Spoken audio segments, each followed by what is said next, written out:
أعوذ بالله من الشيطان الرجيم بسم الله الرحمن الرحيم الحمد لله رب العالمين والصلاة والسلام على أشرف الأنبياء المرسلين حبيب الله العالمين أبي القاسم المصطفى محمد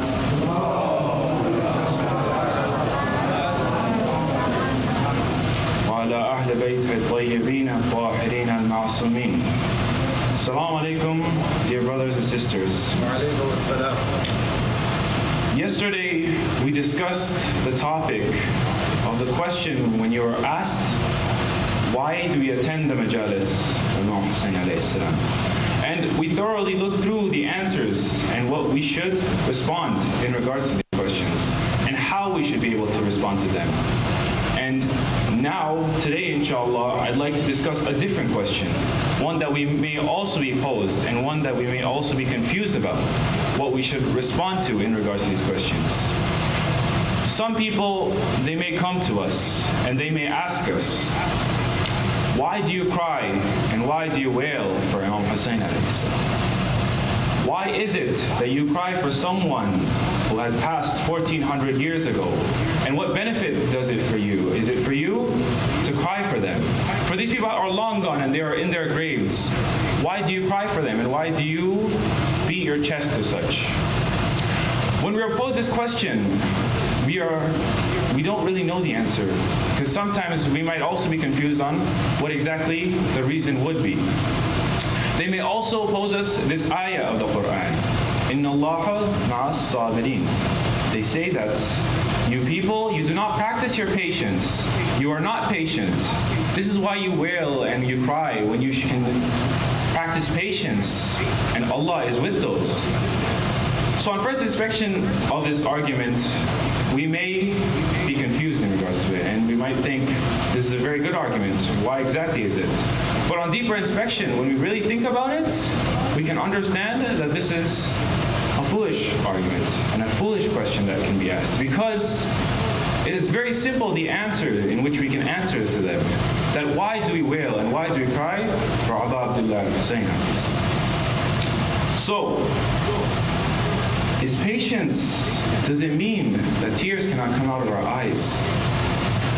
Does patience mean that prayers cannot be uttered by our lips? That is the first thing that we must ask ourselves. Does it mean to be patient if we are crying? Because now we should also look at the Quran for answers.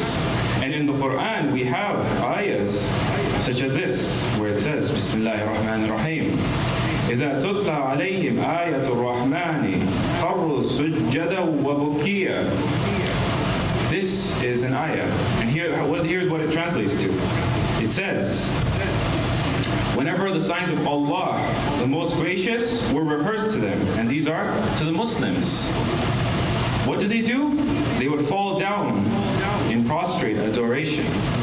And here's the important point. And in tears, bukiyan.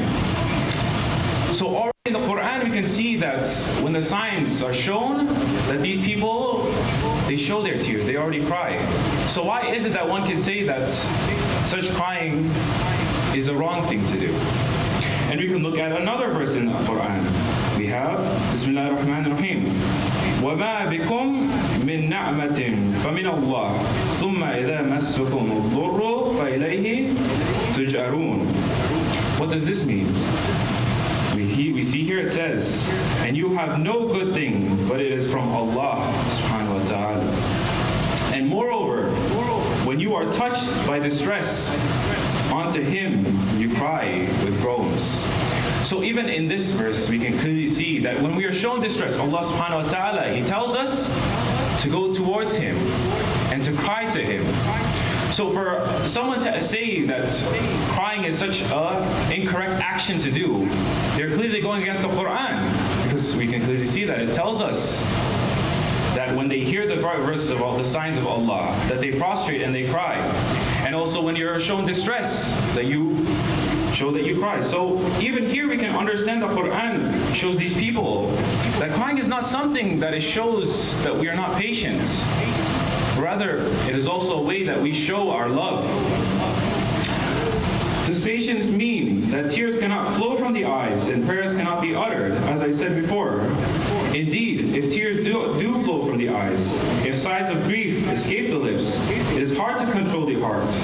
And do these all contribute patience? Are these against patience? We would have to say no. And here's an example that we can use. We can clearly see that a father, if his only son, he passes away, and that father, he moves on to his daily life, and he says that crying is of no importance for him, and that he should move on, and he should practice his patience, and he does not attend the funeral of his son, and he moves on with his regular life. Will these people not think that he has not loved his son enough? Will they think they must have been against his son for him to not cry for him, and for him not to show this, not to show that he is sad, but rather that he moves on and with his merrymaking and his own happiness?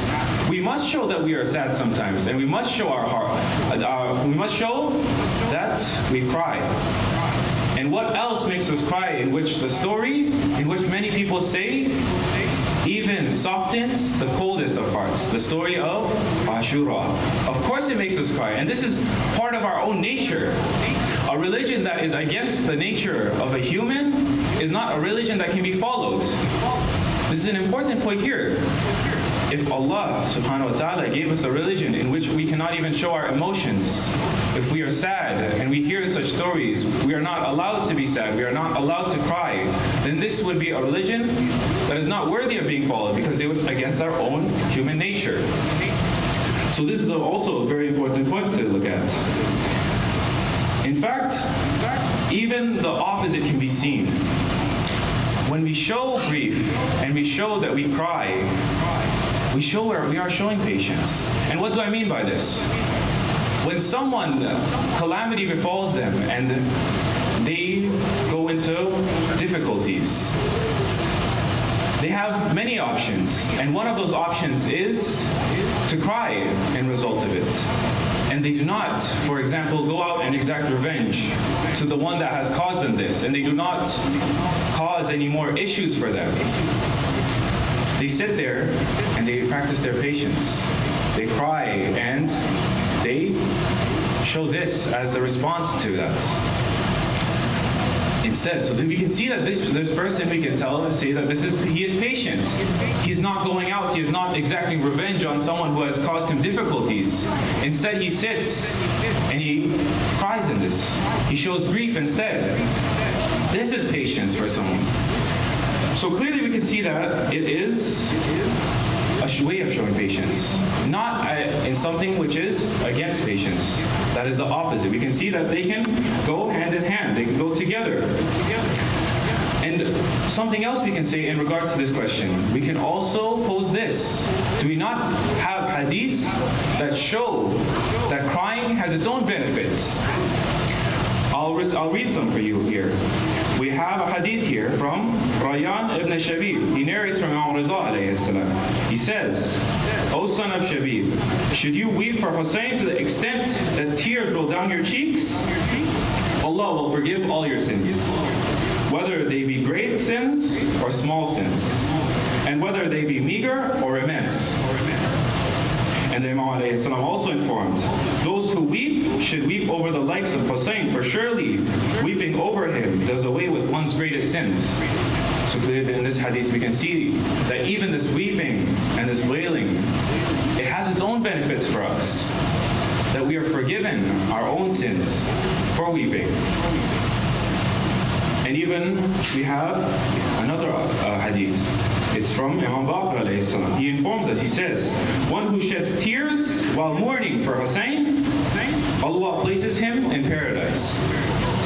So even through this we can clearly see that the Imams are showing us through the hadiths that this wailing, it is not something that is considered a bad thing to do. Rather, it even has its own thawab. And it shows that we are forgiven when we cry for Aba Abdillah Hussain alayhi salam. Now, they might also ask us this. They may say that you were crying for someone who passed long ago, who is in the dirt, and there is no reason for you to cry for him. Some people may say this. And if someone were to say this, they would be against Islam itself. Because what do we have in the Quran? In the Quran we have Bismillahir Rahmanir Rahim. وَلَا تَقُولُوا لِمَا وَمَنْ يُقْتَلُ فِي سَبِيلِ اللَّهِ أَمْوَاتٌ بَلْ أَحْيَاءٌ وَلَكِنْ لَا تَشْعُرُونَ. He says, do not say to those who are killed in the way of Allah subhanahu wa ta'ala that they are dead. There are amwat. He says, بَلْ أَحْيَاءٌ, but they are alive. وَلَكِنْ لَا تَشْعُرُونَ, but you know it not. You do not know that they are alive, but they are still alive. And we have another verse that is very similar in that way. It says, وَلَا تَحْسَبَنَّ الَّذِينَ قُتِلُوا فِي سَبِيلِ اللَّهِ أَمْوَاتًا بَلْ أَحْيَاءٌ عِنْدَ رَبِّهِمْ يُرْزَقُونَ. Just like before, do not count the people who have been slain, who have died in the way of Allah subhanahu wa ta'ala, that they are dead. بَلْ أَحْيَاء. It says again, but they are alive. In the رَبِّهِمْ يُرْزَقُونَ. What does it mean? He says, they are close to their Lord, and they receive their sustenance. They receive their rizq, yurzaqun. So we can clearly see here now that those people who have died in the way of Allah, who else has died but those that have been slain in Karbala, those who have been martyred. These people are the ones that the Quran alludes to when it says, قُتِلُوا فِي سَبِيلِ اللَّهِ. So these people, we cannot count them as dead. Even the Holy Quran, it tells us this. And we even have other examples that I can say to you here. One other clear example that we have of one who has cried is the story of Hazrati Yusuf and Hazrati Yaqub alayhi salam. What is the story? When Hazrati Yusuf, he fell into the well and he went away from his own father. What did Hazrati Yaqub do? In those moments, Hazrati Yaqub, he would cry for his son.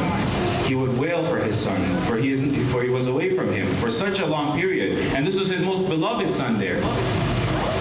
And the narrations say that he had cried so much that his eyes had turned white, and that he could not see anymore, that he had become blind. So how can we say that we should not wail and we should not cry when the servant of Allah subhanahu wa ta'ala, someone that he holds dear himself, Hazrat Yaqub, was one that also cried for his beloved. And who else is beloved to us but that who is beloved to Allah subhanahu wa ta'ala, the Ahlul Bayt, and those that were there during Ashura, the battle of Karbala. And inshallah, I want to end off today by reading another narration of one who had wailed long before the event even occurred, long before Karbala was a place. He had wailed for Aba Abdillah Hussain alayhi salam. And who is it but his own father, Abul Qasim Mustafa, Muhammad.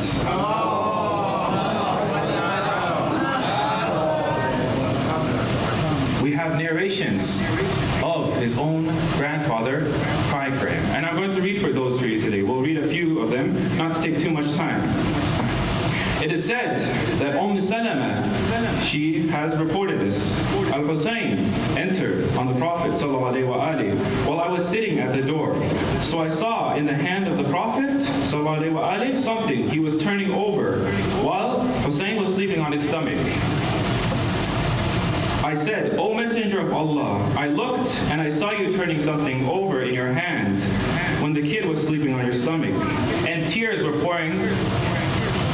He said, Jibreel came to me with the sand upon which he alludes to Imam Hussain alayhi salam. He says, he will be killed. And he informed me that my nation will kill him, my ummah will kill him. So this is a narration already. We can see that Rasulullah had already cried for Imam Hussain. So how is it that we should not cry when he was already shedding tears for Aba Abdillah? And I'll read another one here. We have Fadl, the daughter of Al-Harith. She said that she entered on the Messenger of Allah and she said, O Messenger of Allah, I saw a strange dream last night. And the Messenger said, what is it? She says, it was difficult. He said, so what is it? She says, I saw as if a piece of your body was severed and was put onto my lap. So this is a dream that even if we see it, we would think that it's a very crazy dream. Severed, a body that is of Rasulullah which is severed and on our lap. So the Messenger of Allah, he says, you saw well, Fatima will give birth, inshallah, a boy, so he will be in your lap. Then Fatima, gave birth to Imam Hussain alayhi salam. And he was in my lap, just as the Messenger of Allah said. So I entered one day onto the Messenger of Allah sallallahu alaihi wasallam and put him on his lap. But I noticed that the eyes of the Messenger of Allah, he was crying. There were tears in his eyes. So I said, O Prophet of Allah, بِأَبِي أَنْتَ وَأُمِّي, by my parents are at your ransom. What is it with you? Why is it that he is crying? And he says, Jibreel alayhi salam, he came on to me and he informed me that my nation will kill this son of mine. So even in these stories we can see that the Holy Prophet sallallahu alaihi wasallam had already cried for him. So what reason do we have to say that we shall not cry for Aba Abdillah al-Hussain alayhi salam when the Holy Prophet had already cried for him many years ago? Inshallah, in these few nights that we have, may we cry for Aba Abdillah al-Hussain alayhi salam and cry for the events of Ashura and Karbala, so that even our sins may be forgiven, and inshallah we be given Jannah. Assalamu alaykum ya Aba Abdillah wa la arwah allati halat bifnay. Alaykum minni salamullah, baqitu wa baqiya al-layl wa an-nahar, wa la ja'ala Allahu akhir al-ahdi minni li ziyaratikum. Assalamu ala al-Hussain wa Ali ibn Hussain wa awlad al-Hussain wa ashab al-Hussain. Assalamu alaykum jami'an wa rahmatullahi wa barakatuh.